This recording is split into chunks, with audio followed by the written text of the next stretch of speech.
Class में हम लोग पढ़ेंगे भारतीय संस्कार। संस्कृत का यह पाठ 6 होगा और ये जितने भी क्वेश्चन हम लोग अभी पढ़ते आए हैं और अभी पढ़ेंगे सभी एनसीईआरटी बुक का है। इसलिए हम दावे के साथ कहते हैं बार-बार प्रश्न आपको यहीं से पूछा जाएगा। बाहर से बिल्कुल भी प्रश्न आपसे नहीं पूछा जाएगा। तो विश्वास के साथ आप इस क्लास को देखिए। हर एक ऑब्जेक्टिव प्रश्न आपके दिमाग में फिट होने वाला है, तो आप क्लास को मिस मत कीजिएगा। अगर आप इस क्लास को मिस करते हैं तो आप बहुत चीज़ मिस कर सकते हैं। तो मरने के बाद कितने संस्कार होते हैं, ये देखिए कितना ईजी क्वेश्चन है, आप एक ही शब्द में याद कर सकते हैं। मरने के बाद संस्कार जो होते हैं वो एक होते हैं, ध्यान रखिएगा।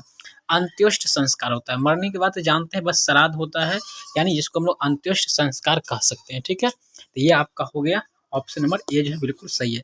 दोस्तों याद रखिएगा, जीवन में टोटल संस्कार होते हैं 16।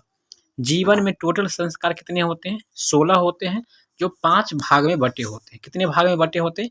ये 5 भाग में बटे होते हैं। 16 होते हैं, ये 5 भाग में बटे होते हैं। उम्मीद है कि इस चीज़ को आप समझ गए होंगे। दूसरा प्रश्न है, किस संस्कार के द्वारा मनुष्य गृहस्थ जीवन में प्रवेश कर जाते हैं या प्रवेश करते हैं? गृहस्थ जीवन का मतलब होता है कि वो पारिवारिक जीवन में प्रवेश कर जाते हैं। तो वो संस्कार है, आप समझ रहे हैं, आपके मन में उठ गया होगा कि जो लोग पारिवारिक जीवन तब व्यतीत करना शुरू करता है जब उनका शादी होता है, अर्थात वह संस्कार का नाम हो जाएगा विवाह, ऑप्शन सी। तीसरा प्रश्न है, पुंसवन किस संस्कार के अंतर्गत आता है? ये पुंसवन जो है ये किस संस्कार के अंतर्गत है? सीमंतोनयन संस्कार और पुंसवन, ये दोनों के दोनों जो है ये जन्म से पहले होने वाले संस्कार है, ठीक है। जन्म पूर्व, जन्म से पहले, पूर्व मतलब पहले होता है, ये हो जाएगा, ठीक है। तो आपका ए। अगला चौथा है, अंत्योष्ट संस्कार कब होता है? दोस्तों अभी हमने आपको ऊपर में ही बताए थे, अंत्योष्ट संस्कार का मतलब होता है अंतिम संस्कार। इसको हम लोग 2 भाग में अगर बांटेंगे तो अंतिम संस्कार ये 2 भाग में टूट जाएगा, अंतिम संस्कार कहलाएगा, ठीक है। इसको शुद्ध भाषा में अगर हिंदी में कहेंगे तो अंतिम संस्कार जब होता है, लोग जब मर जाते हैं तब, यानी मरने के बाद होता है। तो ऑप्शन सी। ऐसा ही जीवन में होता है, लोग अपना अंतिम संस्कार नहीं देख सकते हैं। जो लोग मर जाएंगे वो अंतिम संस्कार देखने नहीं आएंगे, तो जिंदा लोग जो है वही अंतिम संस्कार को देख पाते हैं। पांचवा प्रश्न है, अक्षर आरंभ करना किस संस्कार के अंतर्गत है? अक्षर आरंभ करना यानी कुछ पढ़ाई लिखाई, कुछ सीखना का जो है किस संस्कार के अंतर्गत आता है? तो ये जो हो आता है ये शिक्षा संस्कार। अक्षर ज्ञान हम लोग यानी ज्ञान कब लेना शुरू करते हैं? तो ये आपका हो जाता है, आपका शिक्षा संस्कार हो जाता है, ठीक है, जो शैशवा अवस्था में होता है। सप्तपदी किस संस्कार के अंतर्गत है? सातों फेरा तो गाना सुने ही होंगे, तो सप्तपदी है ये संस्कार किसके अंतर्गत आता है? आपको याद रखना है, सप्तपदी मतलब 7 फेरे हिंदू विवाह में लेते हैं लोग, इसीलिए आपका ये शादी से जुड़ा हुआ हो जाएगा, मतलब विवाह संस्कार है। ऑप्शन सी जो है आपका सही आंसर है।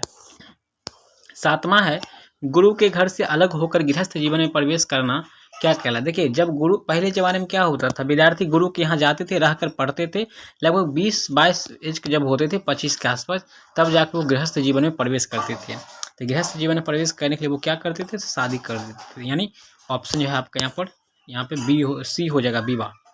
सिंदूर दान किस संस्कार के अंतर्गत आता है? देखिए यहाँ आपको रटना है ये नहीं है, सिंदूर दान मतलब कि सिंदूर किस संस्कार में पड़ता है? ये भी मोस्ट इंपोर्टेंट क्वेश्चन है। सिंदूर जो है ये पड़ता है आपका विवाह संस्कार में, सुबह में जानते होंगे आप लोग। चलिए, और एक चीज़ याद रखिएगा, मुस्लिम विवाह जो है शादी नहीं है, वह एक समझौता है, ठीक है। और जानकारी के लिए बता दें, मुस्लिम शादी जो होता है 2 प्रकार का होता है, निकाह होता है और मुताह होता है। मुताह होता है वैलिडिटी समय के लिए, उसमें टाइम लिमिट रहता है, कितना साल बाद ये शादी टूट जाएगा ऑलरेडी। तो चलिए 9वां प्रश्न की ओर ध्यान दीजिएगा। कौन शब्द सीमित रूप में व्यंग के रूप में व्यवहार होता है? व्यंग का मतलब होता है हंसने के रूप में, ठीक है। तो अभी देखिएगा डिजिटल दुनिया में लोग इतना अमीर हो चुके हैं, इतना पढ़े लिखे हो चुके हैं, जो संस्कार नाम सुनते हैं तो लोग हंसते हैं, तो ये व्यंग करते हैं, तो वो संस्कार हो जाएगा। संस्कार को हम लोग व्यंग के रूप में देखते हैं। कोई भी लोग संस्कार को अब निभाना नहीं चाहते हैं, जैसे आप सिंपल गांव घर में अगर छुतका हो जाए तो आप कपार छिलाना पसंद नहीं करते हैं, तो ये सब क्या होता है, हम लोग संस्कार को मजाक बना दिए हैं। 10वां प्रश्न है, गर्भधारण करना किस संस्कार के अंतर्गत आता है? गर्भधारण करना यानी गर्भवती हो जाना, ये तो शादी के बाद ही होगा, ये तो समझ रहे थे, विवाह संस्कार के अंतर्गत आ जाता है, ठीक है। 11वां प्रश्न है, जन्म से पहले कितने संस्कार होते हैं? देखिए आपसे प्रश्न पूछा गया, जन्म से पहले कितने संस्कार होते हैं? तो हमने बताया जन्म से पहले 3 संस्कार होते हैं, पुंसवन, सीमंतोनयन और एक और होता है, ठीक है। तो वो हम ध्यान नहीं आ रहा है, लगभग आपका 3 संस्कार हो जाता है, ठीक है। कितने संस्कार होते हैं? 3 होते हैं संस्कार, ठीक है। 12वां प्रश्न आपसे पूछा जा रहा है, भारतीय संस्कार कितने हैं? देखिए यहाँ पे टोटल संस्कार पूछा गया आपसे, भारतीय संस्कार कितने हैं? तो टोटल संस्कार हमने बताया आपको 16 है, जो 5 भाग में डिवाइडेड है। कितने भाग डिवाइडेड है? 5। चलिए 1 2 3 4, ये 5 भाग में डिवाइडेड प्रश्न है, ठीक है। और 5वां जो है ये अंतिम संस्कार कहलाते हैं, जो मरने के बाद होता है। चलिए 13वां प्रश्न है, सीमंतोनयन संस्कार किस संस्कार में गिना जाता है? सीमंतोनयन संस्कार किस संस्कार में गिना जाता है? तो ये देखिए सीमंतोनयन जो है का हो जाएगा जन्म पूर्व संस्कार हो जाएगा, ऑप्शन सी हो जाएगा, ठीक है। जन्म से पहले संस्कार होता है। शिक्षा संबंधी कितने संस्कार है? चलिए आ गया, आपसे प्रश्न पूछा जा रहा है, शिक्षा संबंधी जो संस्कार है वो आपका 5 है, ठीक है। ऑप्शन आपका सी हो जाएगा।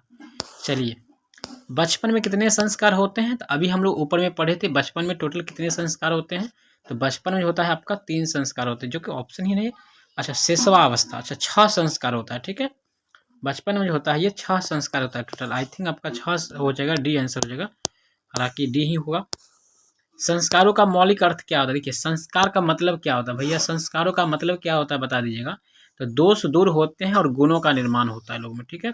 ऑप्शन सी जो है आपका बिल्कुल करेक्ट आंसर है। 17 प्रश्न, भारतीयों में संस्कार से किसका निर्माण किससे होता है? हम भारतीय लोगों में संस्कार से किसका निर्माण और किससे होता है? तो व्यक्तित्व से होता है, ठीक है। संस्कार से हम लोग को व्यक्तित्व का निर्माण होता है। ऑप्शन बी जो है आपका सही आंसर हो जाएगा, ठीक है। अगला प्रश्न है आपसे 18 नंबर, वेद की पढ़ाई शुरू करना किस संस्कार के अंतर्गत आता है? ये तो आप आंसर ही देख लिए, वेद का ज्ञान। देखिए पढ़ाई लिखाई जो है ये सब तो शिक्षा से ही जुड़ा हुआ है, तो ऑप्शन आपका जो है डी तो सही हो ही जाएगा, ठीक है।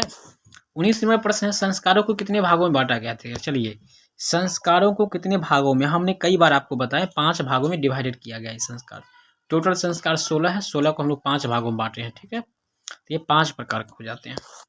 20 है, किस संस्कार के द्वारा मनुष्य गृहस्थ जीवन में प्रवेश कर जाते हैं? चलिए बताने की आवश्यकता नहीं है, आप लोग पहले आंसर ही कर दिए हैं, सी। पुंसवन किस संस्कार के अंतर्गत है? जन्म से पहले। गृहस्थ में कितने संस्कार? देखिए गृहस्थ जीवन में कितने संस्कार होते हैं? बहुत अच्छा क्वेश्चन। गृहस्थ जीवन में आप प्रवेश जब कर जाते हैं तो गृहस्थ के कितने संस्कार है? देखिए सवाल तो अजीब है। तो एक हो जाए गृहस्थ जीवन के बाद तो एक ही संस्कार होता है, लास्ट में मरने वाला संस्कार होता है, यानी अंतिम संस्कार होता है लोग का। तो ऐसे नामाकरण किस संस्कार के अंतर्गत होता है? देखिए बच्चों का नामाकरण करना ये संस्कार है। छठिहार होता है, यह भी एक संस्कार है।